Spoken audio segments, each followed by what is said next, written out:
6, de Nueva Vida en Cristo, y el tema es Dios me habla, Dios me habla. Así que tenemos capítulo 6, Dios me habla. Lo podemos dividir en tres partes. Una, que es la Biblia. Segundo, qué propósito tiene la Biblia. Y segundo, cuál es y por tercer punto digo, cuál es el contenido de la Biblia. ¿Está bien? Contenido de la Biblia. Entonces vamos a leer en primer lugar 2 de Timoteo capítulo 3 versículo 16. Toda la Escritura es inspirada por Dios y útil para enseñar, para redarguir, para corregir, para instruir en justicia, a fin de que el hombre de Dios sea perfecto, enteramente preparado para toda buena obra. Perfecto.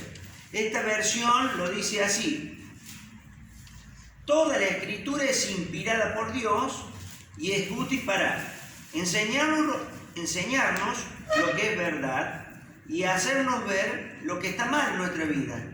Nos corrige cuando estamos equivocados y nos enseña a hacer lo correcto. Dios la usa para preparar y capacitar a su pueblo para que haga toda buena obra, ¿no?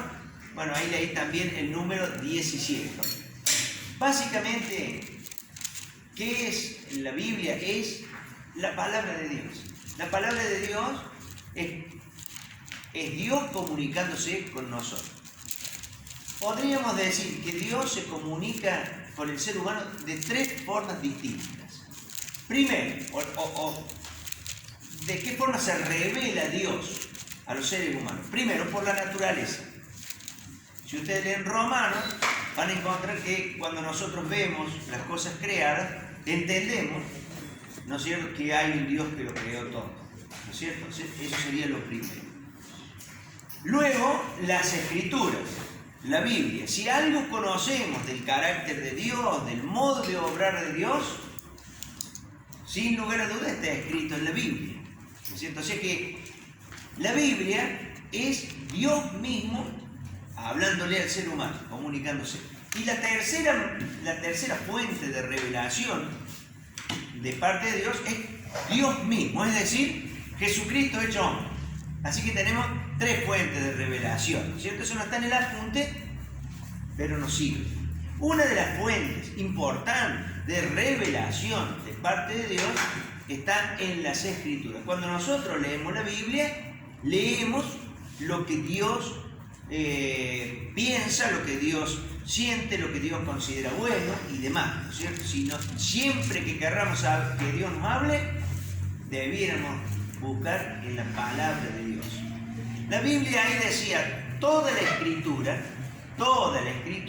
es inspirada por Dios. Es decir, se está refiriendo a toda la Biblia.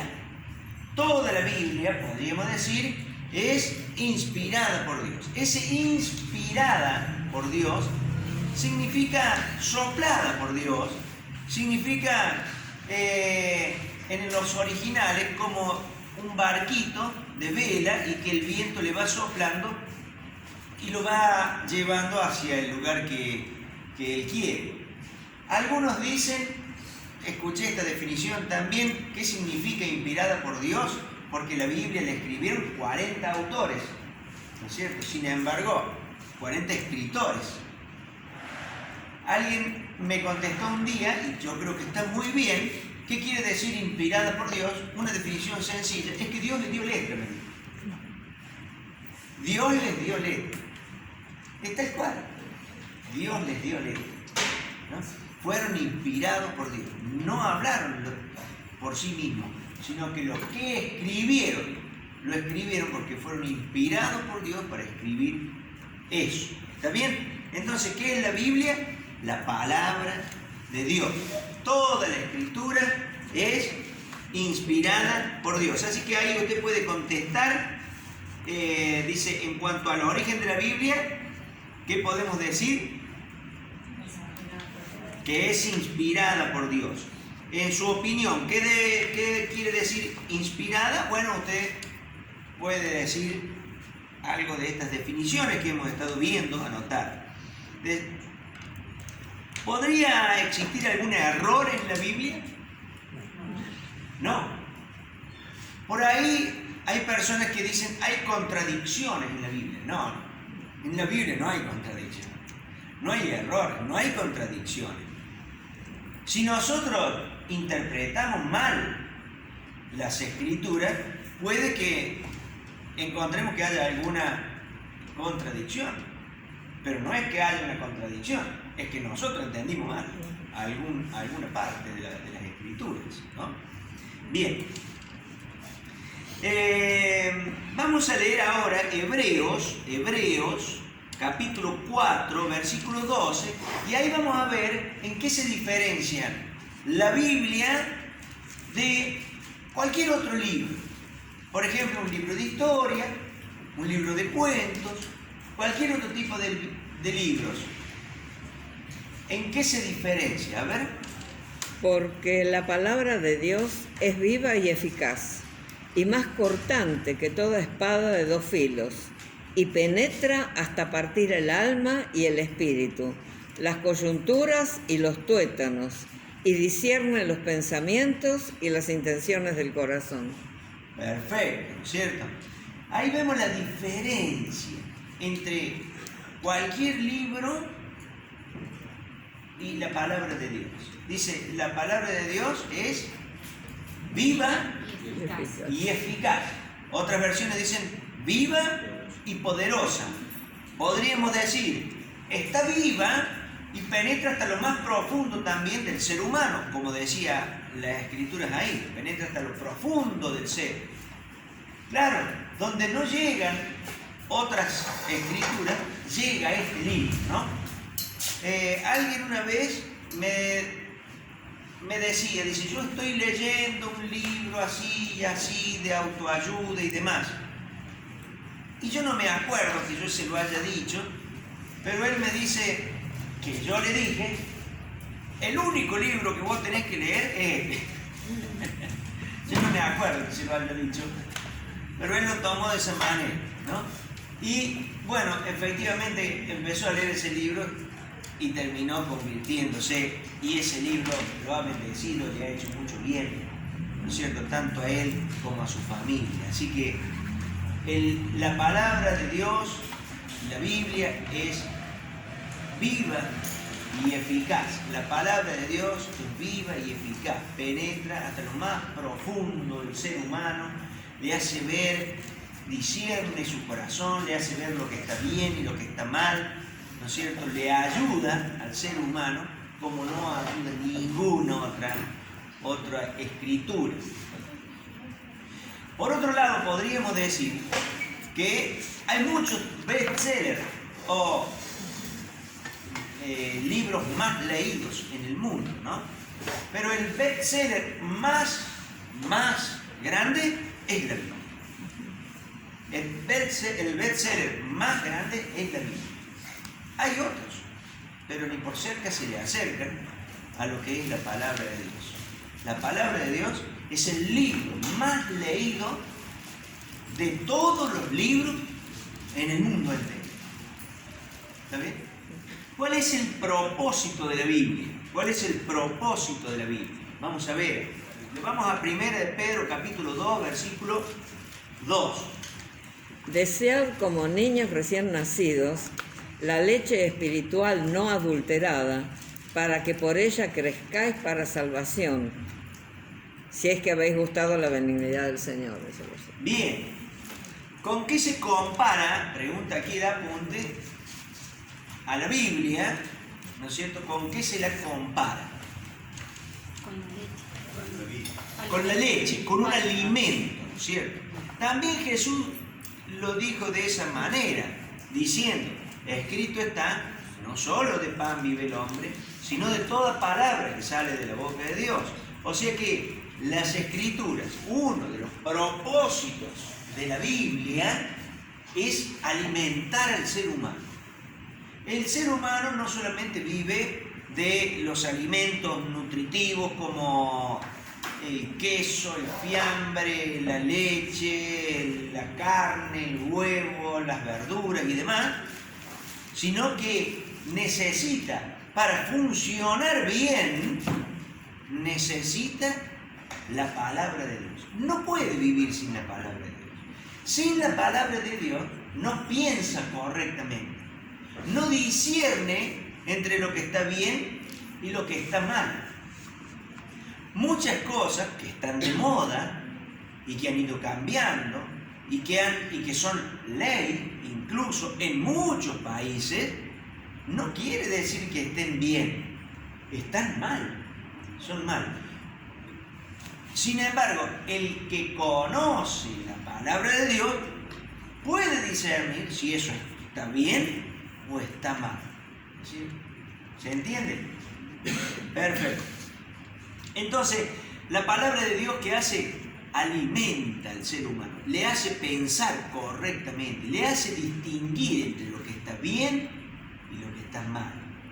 Le ayuda a crecer también espiritualmente, porque cuando nosotros leímos ese versículo recién decía, desee como niño recién nacido, la leche espiritual no adulterada, refiriéndose a la palabra de Dios, ¿no es cierto? Es decir, un niño necesita alimentarse para poder crecer. Cuando una persona nace en los caminos del Señor, sin lugar a dudas que necesita comer de la palabra de Dios para poder crecer espiritualmente.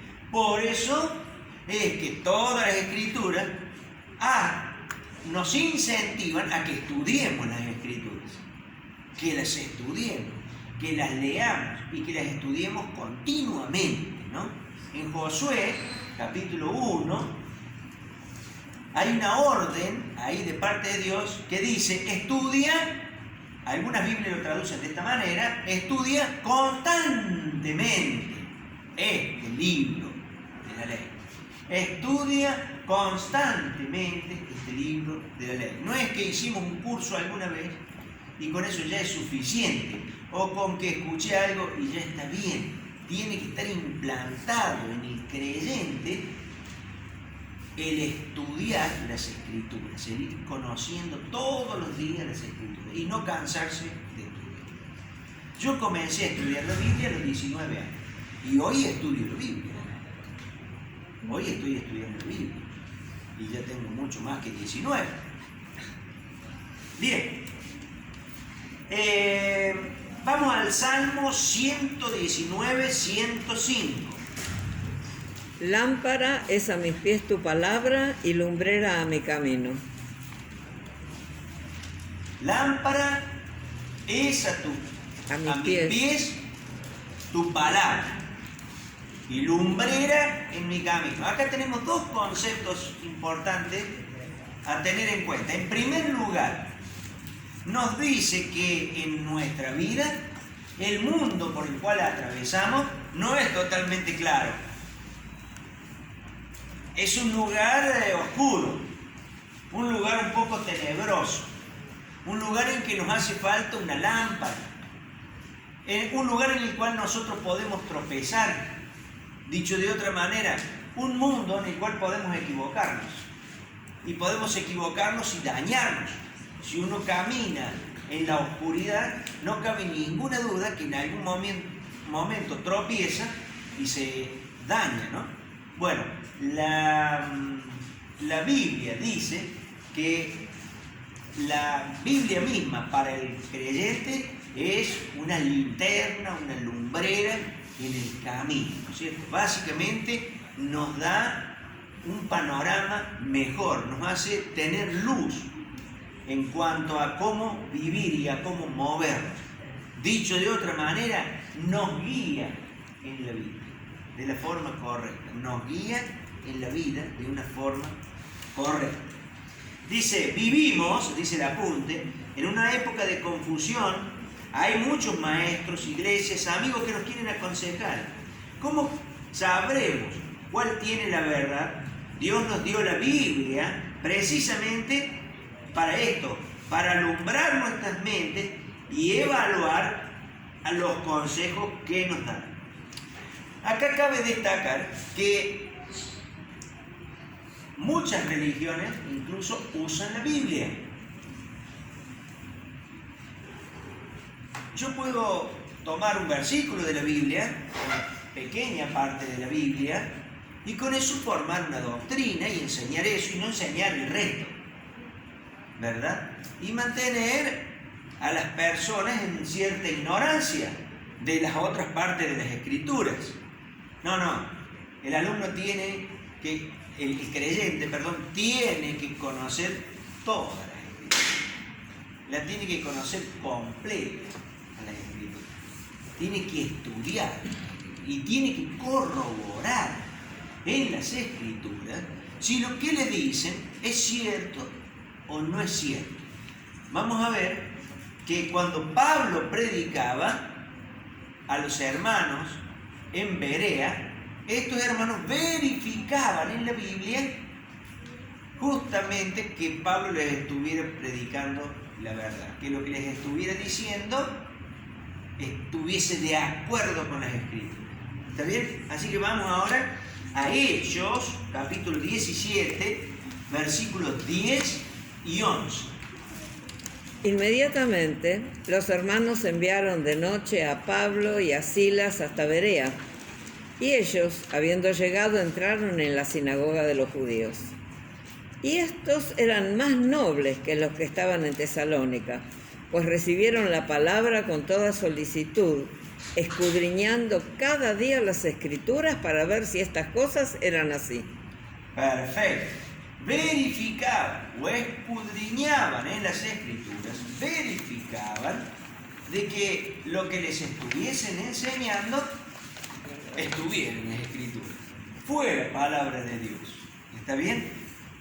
Estuviera de acuerdo en un todo con las escrituras. Bien. Vamos ahora a Salmo 119, versículo 11. En mi corazón he guardado tus dichos para no pecar contra ti. En mi corazón he guardado tus dichos. Otras versiones dicen, en mi corazón he atesorado tus dichos, tus mandatos, tus decretos, para no pecar. Básicamente, la palabra de Dios nos hace no pecar. Alguien dijo una vez, este libro te apartará del pecado, o el pecado te apartará de ti. ¿Está bien? Ese es el concepto. Este libro puede apartarnos del pecado. En mi corazón he atesorado tus dichos, tus mandamientos, para no pecar. Cuando nosotros atesoramos algo en nuestra vida es porque le damos mucho valor, ¿verdad? Si usted guarda dinero, no sé, tenga algo o una joya, entonces usted sabe dónde la tiene esa joya porque tiene un alto valor, ¿no es cierto? Usted la ha atesorado, la tiene presente. Entonces, quien atesora los mandamientos de Dios, la Biblia, en su corazón y le da la importancia que tiene que darle, lo tiene bien presente y entonces no se equivoca y procede como dicen las Escrituras. ¿Está bien? Procede correctamente. Si las Escrituras dicen no robes, no se roba. Si la Escritura dice el que no trabaja, que no coma, entonces vos vas entendiendo que tenés que trabajar. Si las Escrituras dicen esposos, amen a sus esposas como Cristo amó a la iglesia, y vos vas atesorando eso, entonces amarás a tu esposa como Cristo amó a la iglesia.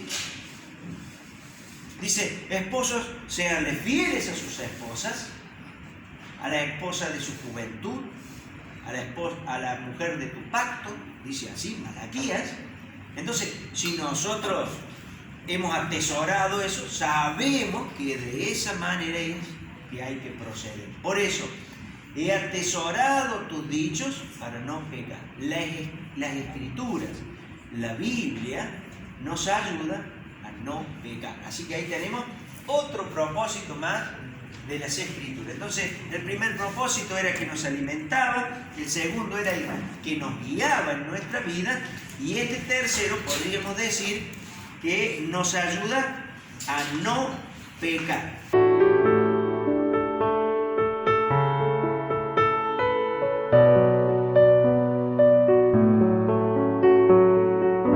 Y este tercero podríamos decir que nos ayuda a no pecar. Vamos a leer el versículo de 2 de Timoteo 3, 16 y 17, que ya lo leímos. Vamos a volverlo a leer.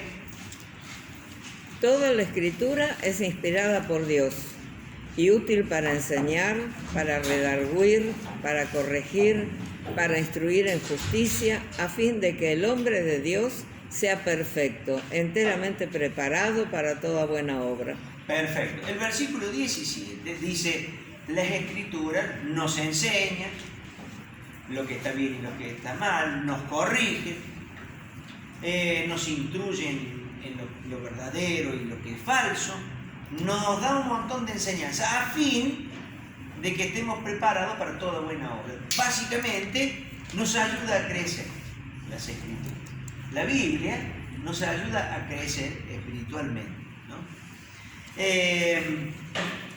Cuando la persona no estudia la Biblia, cuando la persona no se interesa en el estudio de la Biblia, siempre tiene los mismos problemas. Termina cayendo siempre en las mismas dificultades que ha tenido anteriormente. Si tenía problemas matrimoniales, viene a la iglesia, está un tiempo bien, estudia un poco, conoce un poco, pero no se interesa mucho en estudiar, no le interesa mucho congregarse, no le interesa mucho la comunión con los hermanos. ¿Y saben qué termina? En el mismo problema que tenían.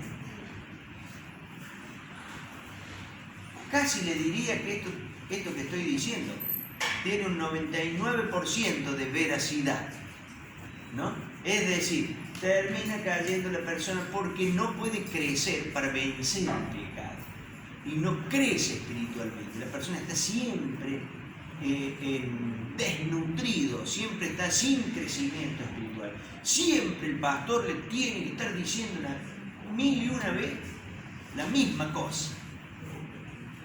En cambio, la persona que crece espiritualmente, que estudia la Biblia, que conoce las Escrituras, termina ayudando a otros y sale fácilmente de sus problemas, porque Dios lo saca a través de la palabra y puede ayudar a otros y no le da trabajo al pastor, y eso es bárbaro.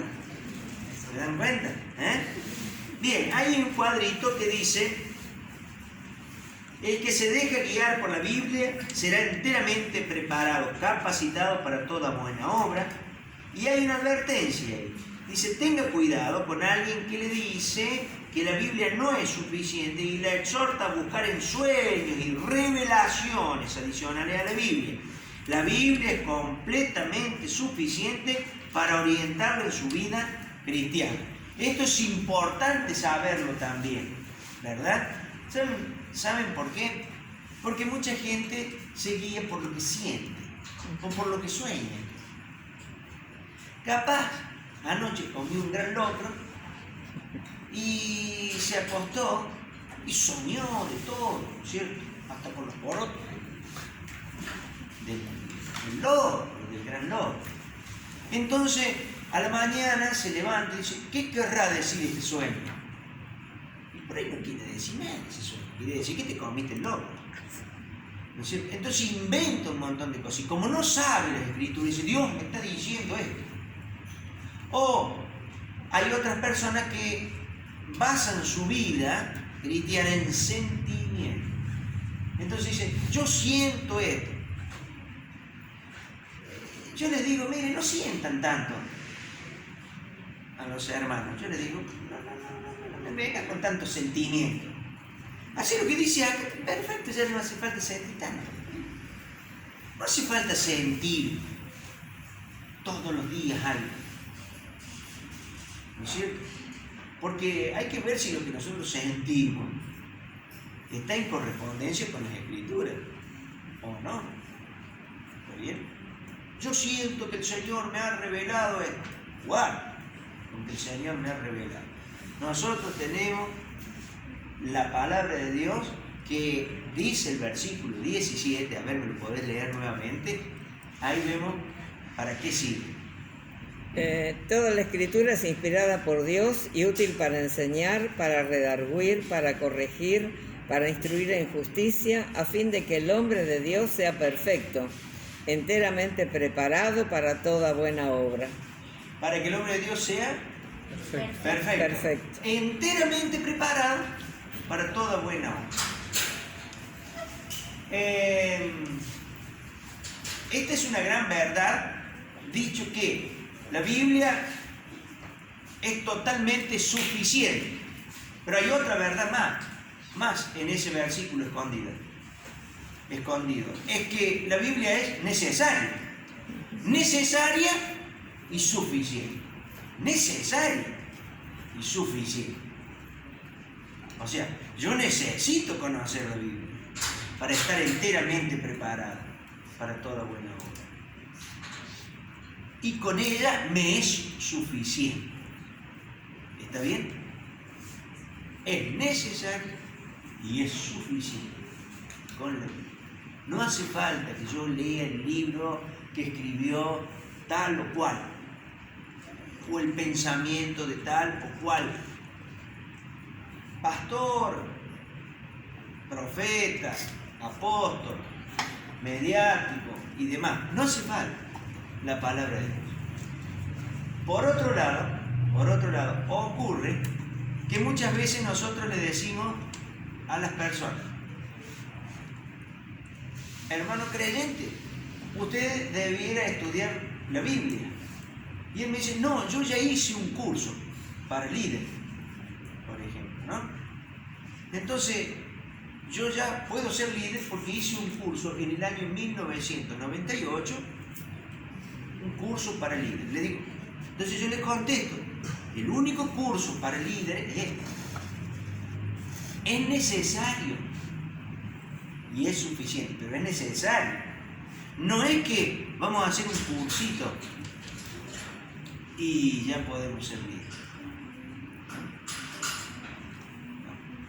La Biblia dice: procura con diligencia presentarte delante de Dios como obrero aprobado, que traza rectamente la palabra de verdad.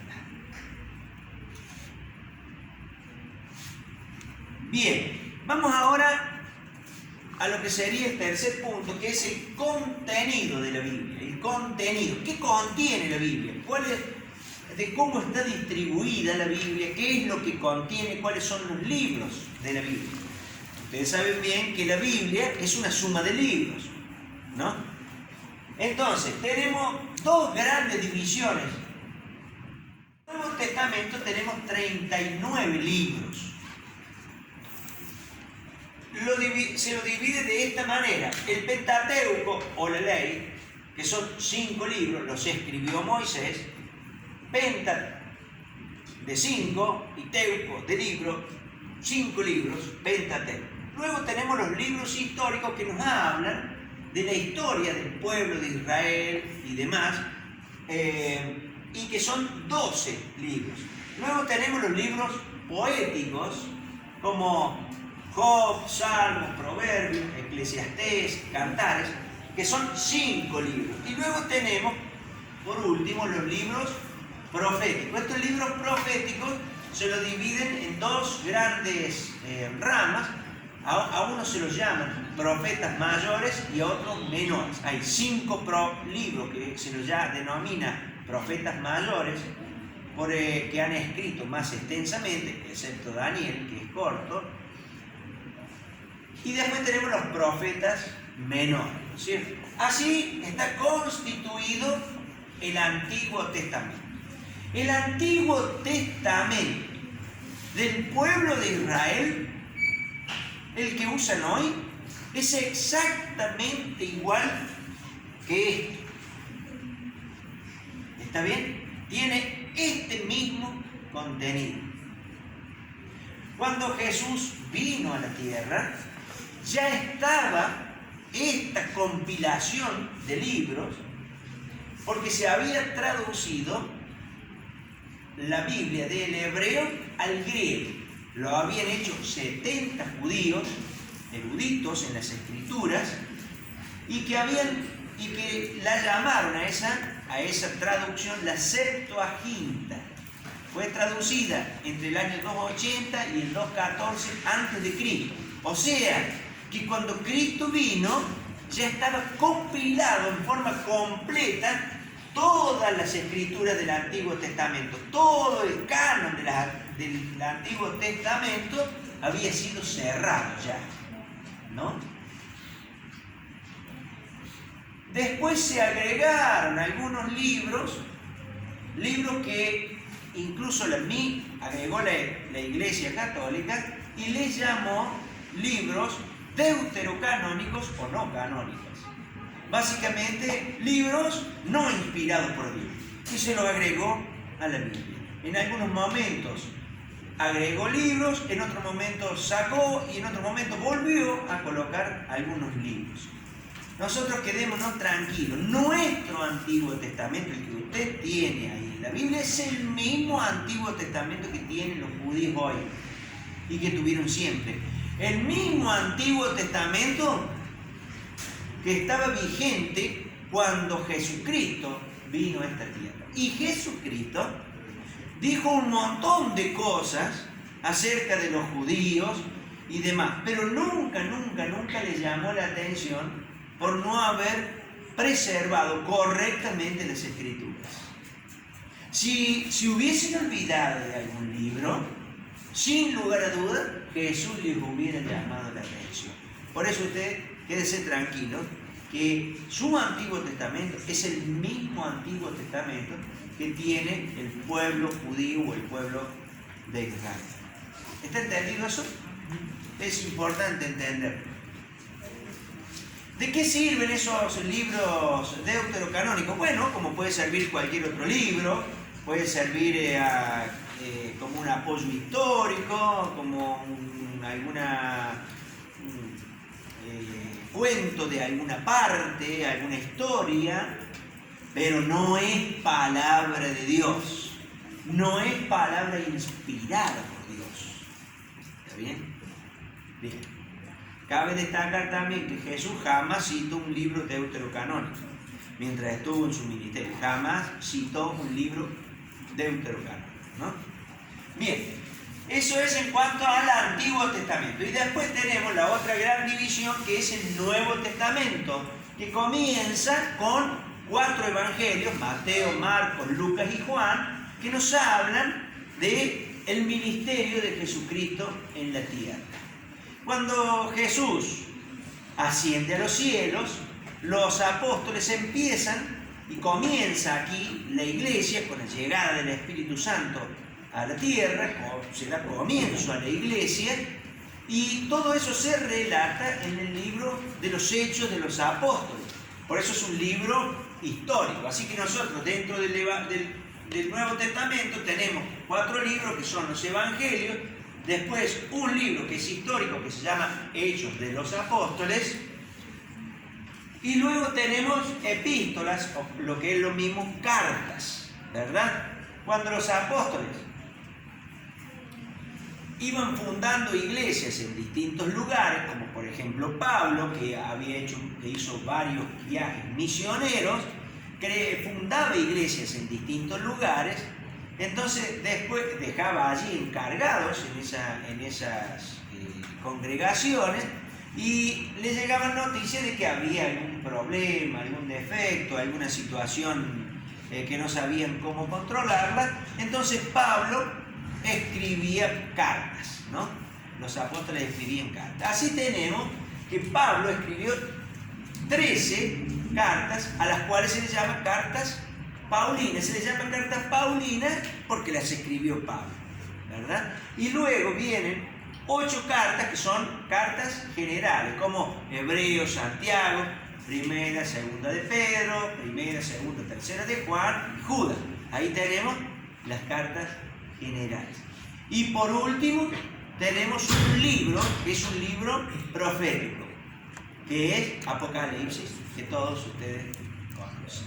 Bien, hasta aquí entonces el contenido del capítulo 6, Dios me habla, que es la Biblia, el propósito de la Biblia y el contenido que tiene la Biblia.